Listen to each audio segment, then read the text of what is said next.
बहुत बहुत स्वागत है आप सभी का स्पेशल बिग डिबेट में। मैं रविंद्र सिंह आपके साथ और आज का बड़ा मुद्दा है मुस्लिम पहला हकदार।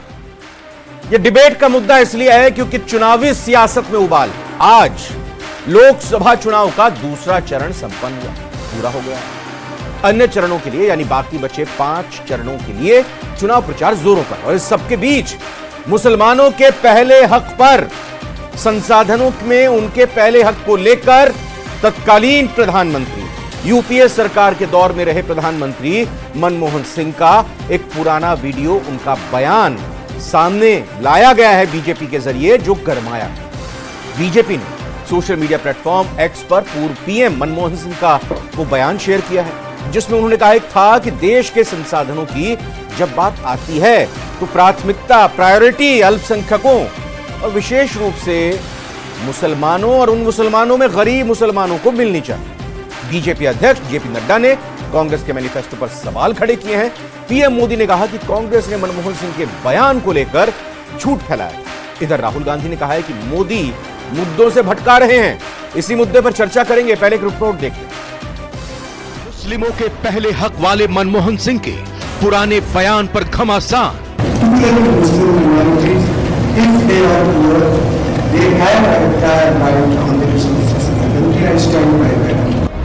बीजेपी का आरोप, मुस्लिमों को तरजीह देना कांग्रेस की नीति। एससी, एसटी और ओबीसी का अधिकार छीनकर मुस्लिमों को देना चाहती है कांग्रेस। कांग्रेस ने राष्ट्रीय धार्मिक और भाषाई अल्पसंख्यक आयोग का गठन कर ये साजिश रची कि मुसलमानों में भी जाति है, इसलिए उनमें भी एससी माना जाए और एससी लिस्ट में आरक्षण दिया जाए। पीएम ने कहा कांग्रेस ने मनमोहन सिंह के बयान पर फैलाया झूठ। इन्होंने यहां तक झूठ फैलाया कि अभी डॉक्टर मनमोहन जी ने ऐसा कहा ही नहीं था कि देश के संसाधनों पर पहला हक मुसलमानों का। राहुल गांधी बोले जनता का ध्यान भटका रहे हैं पीएम मोदी। आप प्रधानमंत्री के भाषण देखते हो, घबराए हुए हैं, शायद कुछ ही दिनों में स्टेज पे आंसू निकल आए। मुस्लिम पहला हकदार, चुनावी सियासत में उबाल। चर्चा के लिए हमारे साथ 3 खास मेहमान जुड़ चुके हैं। पूजा कपिल बीजेपी से हैं, बहुत बहुत स्वागत पूजा जी आपका। किशोर शर्मा कांग्रेस से हैं, बहुत बहुत स्वागत किशोर जी आपका।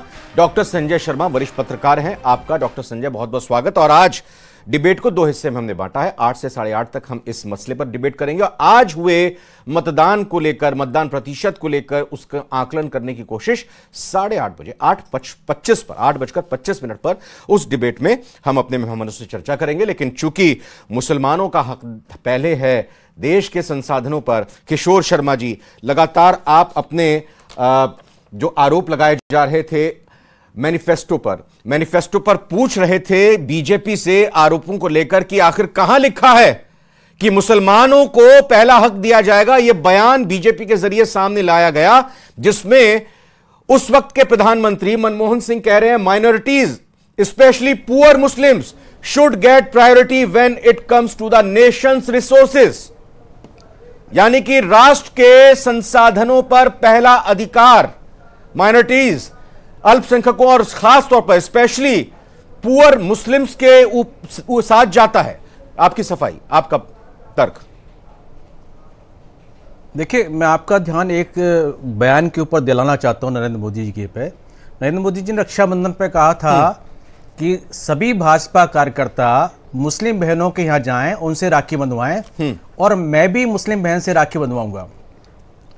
ये शायद उनकी कोशिश ये रही होगी कि वो सौहार्द स्थापित करना चाहते हो, इसका मैसेज देना चाहते हो। मैं जानना चाहता हूं, ये देश जानना चाहता है, ये दोहरा चरित्र क्यों। एक तरफ आप मुस्लिमों को राजी करने की कोशिश करते हैं, जब वो उनको आपको लगता है कि वो आपके पक्ष में वोट नहीं कर रहे, तो आप बौखलाहट में कहते हैं कि कांग्रेस ने ऐसा कहा। आपका वीडियो चला, आपके वीडियो में साफ लिखा गया था अल्पसंख्यक। इस देश में कई समाज अल्पसंख्यक हैं, उनकी भी स्टडी कर लेनी चाहिए। क्या जैन समाज जो बहुत बड़ा कंट्रीब्यूशन रखता है, किशोर जी वो वीडियो चला था, उसी वीडियो को लेकर ये भ्रम फैलाया गया कि प्रधानमंत्री ने उस वक्त के मनमोहन सिंह ने कहा था कि माइनॉरिटीज को पहले हक मिलना चाहिए देश के रिसोर्सेज पर, संसाधनों पर। लेकिन अब ये नया वीडियो आया है, इसमें वो साफ तौर पर इंगित कर रहे हैं, रोशनी डाल रहे हैं कि संसाधनों पर पहला हक माइनॉरिटीज, स्पेशली मुस्लिम, स्पेशली पुअर मुस्लिम्स। सर दोहरा चरित्र, दोहरी मानसिकता, दोहरी राजनीति तो यह है कि अगर बीजेपी खुलकर यह कहती है कि 370 हम लागू करेंगे, राम मंदिर का निर्माण हम करेंगे, 3 तलाक हम खत्म करेंगे, सीए हम लाएंगे, एनआरसी हम लाएंगे, वो तैयार है, उन्होंने खुलकर बोल दिया, जिसको वोट देना है दे, नहीं देना मत दे। और आप यहां पर सफाई देते हैं, खुलकर मैदान में आइए ना, खुलकर अपनी बात रखिए। इससे ज्यादा खुल के बात क्या हो सकती है? क्या अल्पसंख्यक की बात आप करते हो, उसमें आपने सुबह आपके इस वीडियो चल रहा है उसमें लिखा गया है अल्पसंख्यक, तो क्या जैन समाज अल्पसंख्यक नहीं है, सिख समाज अल्पसंख्यक नहीं है? ना फिर मैं वही कह रहा हूं, अल्पसंख्यक नहीं होने, स्पेशली पुअर। मैं बयान को फिर से सुनाऊंगा, अपनी बात रखिए, फिर से उस बयान को सुनाऊंगा जो अंग्रेजी में उन्होंने कहा है। रविंदर सवाल किया था, जवाब भी लीजिएगा, जवाब भी लीजिएगा। लेकिन बार बार आपकी सुई वही अटकी है ना, अल्पसंख्यक है तो बात तो होगी ना आपके, आप जब सवाल करेंगे उसका जवाब कैसे दिया जाएगा? आप हमारी सुई अटका वो मानते हैं, लेकिन आप सवाल भी करते, जवाब भी नहीं देते। बताइए, नहीं जवाब तो आप ही लीजिए ना।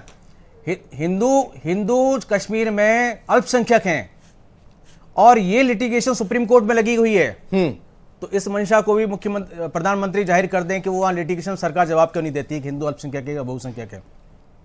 साफ मकसद है, 140 करोड़ देश की जनता, 140 करोड़ जो जनता है उसमें जो अल्पसंख्यक हैं उनका यदि हक है किसी का भी तो उसको दिया जाना चाहिए। ये सरकार किसी खास विशेष की नहीं होती, जनता पूरी 140 करोड़ की। हम भी कहते हैं देश के प्रधानमंत्री नरेंद्र मोदी हमारे प्रधानमंत्री हैं। यहां डिफरेंशिएट कैसे होता है कि जब आपको लगता है कि आपके खिलाफ वोट पड़ रहा है, तो आप वोट बदल जाते हैं और आप उसको हिंदू मुसलमान का चुनाव करने की कोशिश करते हैं। आप देश के प्रधानमंत्री हैं, 140 करोड़ देश की जनता के प्रधानमंत्री है, किसी खास विशेष के नहीं है। सबको अपना हक चाहिए, सभी को संसाधन हक चाहिए। इस देश की जनता को पूरा अपने हिस्सा चाहिए। तो इसलिए ये नहीं कहा जाना चाहिए। देश के प्रधानमंत्री इस तरह की बात करते हैं, खिलाफ यदि वोट आता है, उनको लगता है उनको वोट नहीं मिल रहा, तो आप बौखलाहट में आप हिंदू मुसलमान पूजा कपिल जी, बीजेपी को वोट नहीं मिल रहा, आपके खिलाफ वोट पड़ रहा है और राजी करने की कोशिश मुसलमानों को और बहनों के पास जाकर रक्षाबंधन में राखी बांधने की गई, लेकिन वो जब काम नहीं आई, लगा कि वोट नहीं मिलेगा, तो फिर इस तरह हिंदू मुसलमान कर रहे हैं।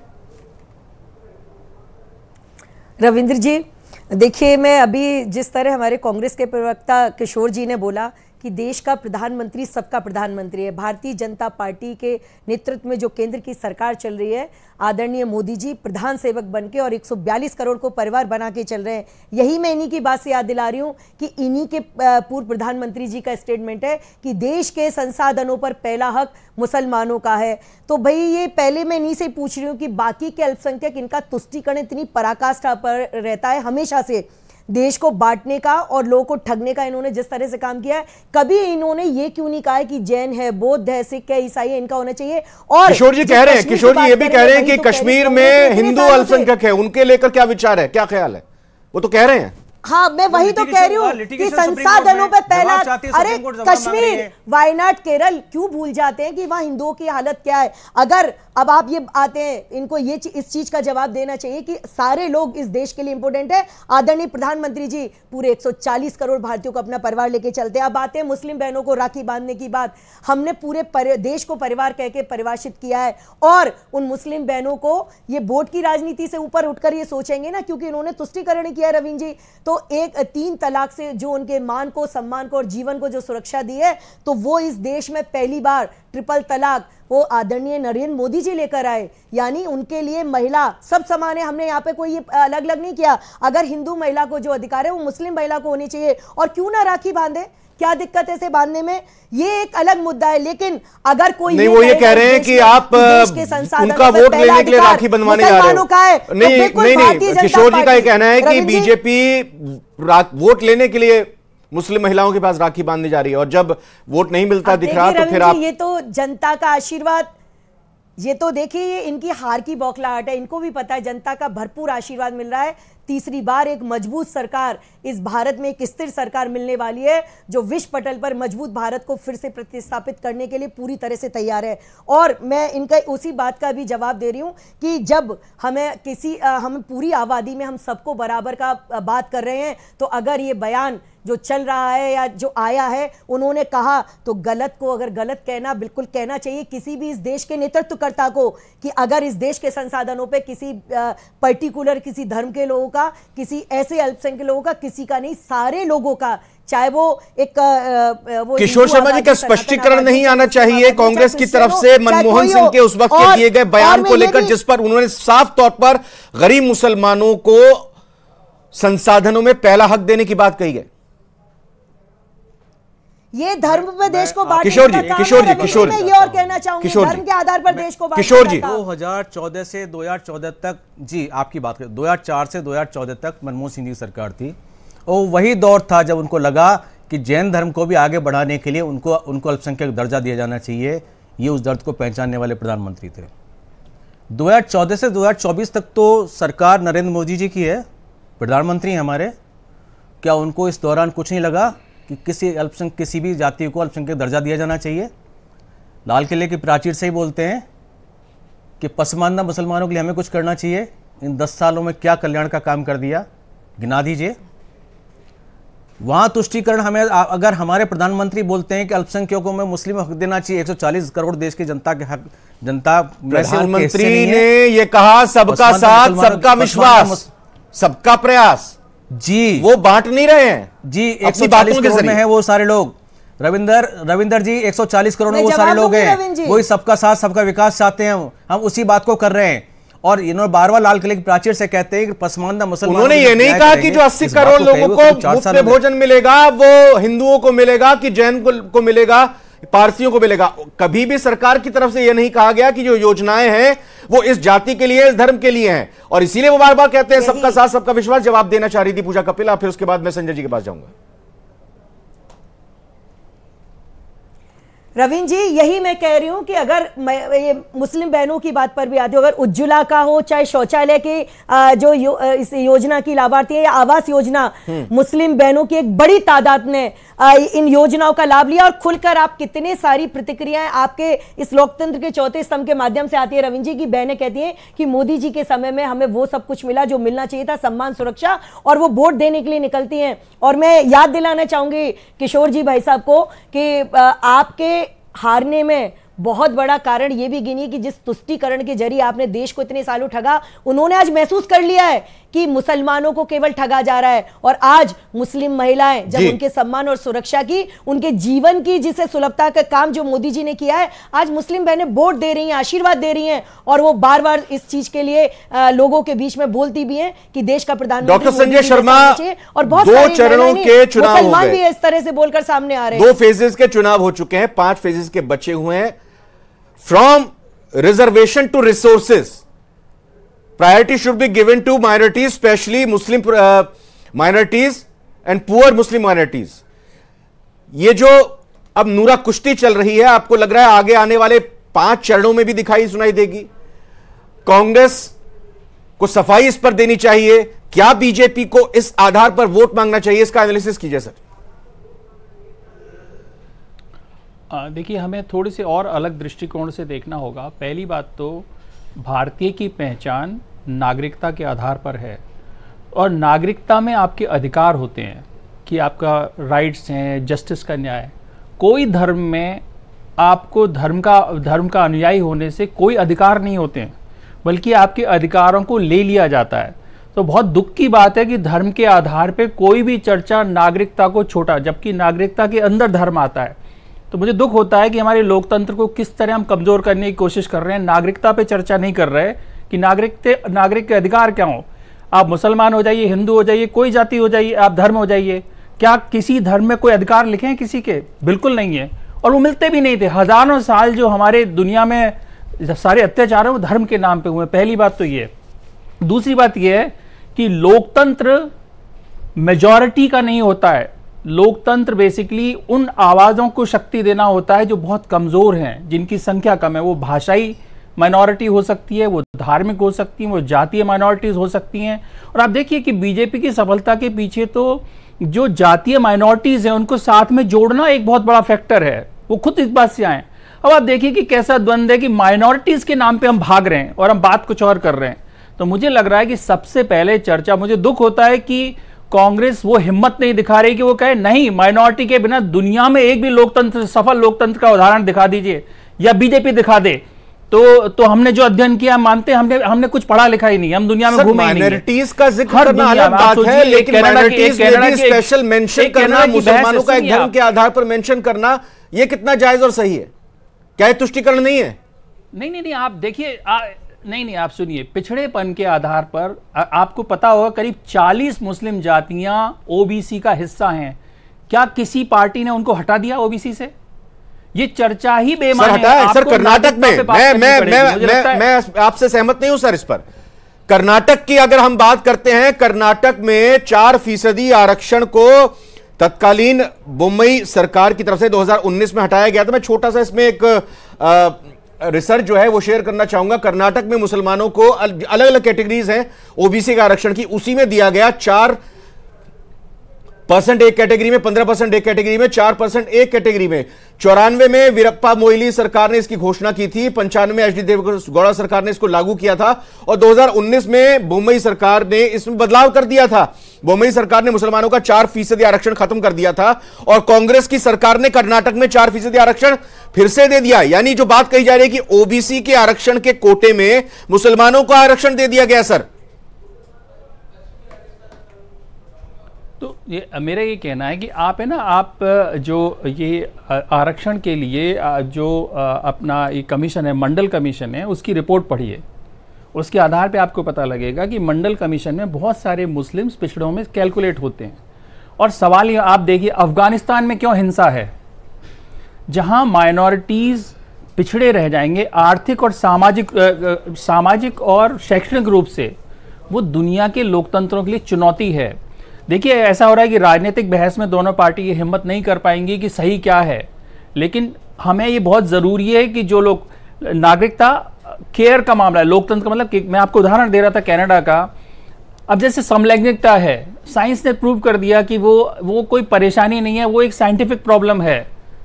क्या इन माइनॉरिटीज़ के कोई राइट्स नहीं होंगे?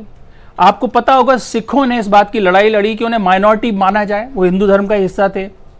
तो ये जो बहस है घूम के नागरिकता के अधिकारों पे आनी चाहिए। मुझे दुख होता है कि हमारी राजनीतिक पार्टी धर्मों पे चर्चा कर रही है। धर्म नागरिकता के अंदर का एक आपका प्राइवेट इशू है, वो पब्लिक इशू नहीं है। जी किशोर जी। जी रविंद्र जी। किशोर जी, अभी 5 चरण बचे हुए हैं, लगातार हम बता भी रहे हैं।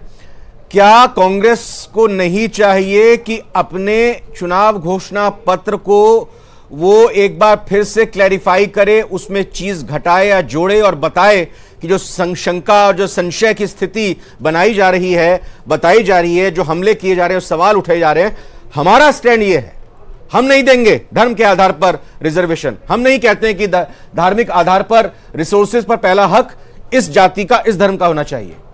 किशोर जी। रविंदर जी, आपने अच्छा किया, सवाल पूछ लिया। हमारे प्रधानमंत्री नरेंद्र मोदी से इस बात पर डिबेट करने के लिए हमारे अध्यक्ष मल्लिकार्जुन खड़गे साहब ने समय मांगा है। उन्होंने कहा है कि आपको समझ में नहीं आ रहा हो तो हम इसको समझा देते हैं कि इसके वाकई में क्या है। एक बात बहुत साफ मान लीजिएगा, ये जब सिर्फ वोटों के पॉलिटिक्स के लिए आप इस तरह के किमिक अपना रहे हैं, हथकंडे अपना रहे हैं, तो क्यों कर रहे हैं साहब इस देश के साथ? हम कह रहे हैं आपको कि अगर आपको समझ में नहीं आ रहा हमारा घोषणा पत्र तो हमारे साथ बैठ लीजिए, हम समझा देते हैं, आपके प्रतिनिधि भेज दीजिए। आज वो सुजय नड्डा जी करते हैं इस पर प्रेस कॉन्फ्रेंस, आप पहले समझ तो लो जी। आपको समझ हमारा तो अभी भी हम साफ तौर पर कह रहे हैं, मोदी जी बैठे हमारे अध्यक्ष साथ और हम उसको डिस्कस कर लेते हैं। मैं समझ में आ गया। इनको ये पता होना चाहिए, संविधान ने धर्म के आधार पर आरक्षण की कभी वकालत नहीं की, ना संविधान में हमारे में धर्म के आधार पर आरक्षण लिखा है। ये बात इन्हीं के प्रधानमंत्री ने कही। तो ये पहले जिस विषय को, जिस बात को ये प्रधानमंत्री से करने की बात कर रहे हैं, तो मुझे लगता है कांग्रेस ने इतने सालों लगातार देश पर राज किया है। संविधान को सामने रख के इसी की शपथ खाते हैं प्रधानमंत्री और सारे लोग कि संविधान को साक्षी मानकर। तो जब संविधान में नहीं लिखा है तो ये मुद्दा उठाते क्यों? किशोर जी मैं बस लास्ट कमेंट, क्योंकि फिर हमें अगले डिबेट के पार्ट में जाना है, उस पर हम आज के मतदान पर बात करेंगे। किशोर जी ये बताइए कि क्या मुसलमानों का अधिकार पहला है इस देश के संसाधनों पर? मुसलमानों को क्या आरक्षण मिलना चाहिए, हां या ना? मैं मुसलमानों की बात कर रहा हूं, माइनॉरिटीज की बात। मैं आपको एक बात कहता हूं, माइनॉरिटीज की बात। यदि आरक्षण इतना बुरा है तो मोहन भागवत यूं क्यों कहते हैं कि आरक्षण समाप्त किया जाएगा? पहला ये जवाब नहीं दे रहे। दूसरा ये, अगर आरक्षण इतना बुरा है और जवाब ही नहीं दे रहे, राजनाथ सिंह इस बात को क्यों कहते हैं कि आरक्षण समाप्त नहीं किया जाएगा, संविधान में संशोधन नहीं किया जाएगा? पूजा कपिल जी आप जवाब दीजिए, क्या मुसलमानों को आरक्षण धर्म के आधार पर देना चाहिए? रिसोर्सेज पर पहला अधिकार मुसलमान या किसी और धर्म के लोगों का होना चाहिए? के हक के साथ पूजा जी हाँ या ना? पूजा जी हाँ या ना? खड़े होने की जिम्मेदारी है। बिल्कुल, धर्म के आधार पर किसी को आरक्षण नहीं मिलना चाहिए। और क्यों मिलना चाहिए रविंद्र जी, आज मैं एक सवाल भी कर रही हूं। इस देश में इतनी बड़ी आबादी, अल्पसंख्यक के नाम पर केवल और केवल एक ये तुष्टीकरण मुस्लिमवाद क्यों करते हैं? डॉक्टर संजय बिल्कुल साफ वही मैंने पहले भी कहा, खुलकर मैदान में आना चाहिए और जो अपनी बात है वो रखनी चाहिए। इस तरह से छिपकर या किसी तरह से गोलमोल घुमाकर संशय की स्थिति नहीं लानी चाहिए, क्योंकि अगर ऐसी स्थिति आएगी तो आगे हो सकता है नुकसान हो जाए। चूंकि वोटिंग चल रही है और उसको लेकर नुकसान हो जाए, और जाहिर तौर पर देश बड़ा है, किसी को वोटिंग से नुकसान हो, सरकार बने ना बने, कितनी सीट आ रही है नहीं आ रही, लेकिन देश को नुकसान नहीं होना चाहिए। धर्म के आधार पर जो नई बहस छिड़ी है ये आगे भी जारी रहेगी, ये साफ तौर पर दिखाई देता है। एक छोटे से ब्रेक का इस वक्त डिबेट में वक्त हुआ है। ब्रेक के उस पार अगली डिबेट के हिस्से में बात करेंगे आज हुए राजस्थान की 13 सीटों के मतदान को लेकर क्या आकलन है, जो वोटिंग परसेंटेज बढ़ी है, किसको फायदा किसको नुकसान। तुरंत लौट कर आते हैं ब्रेक के बाद।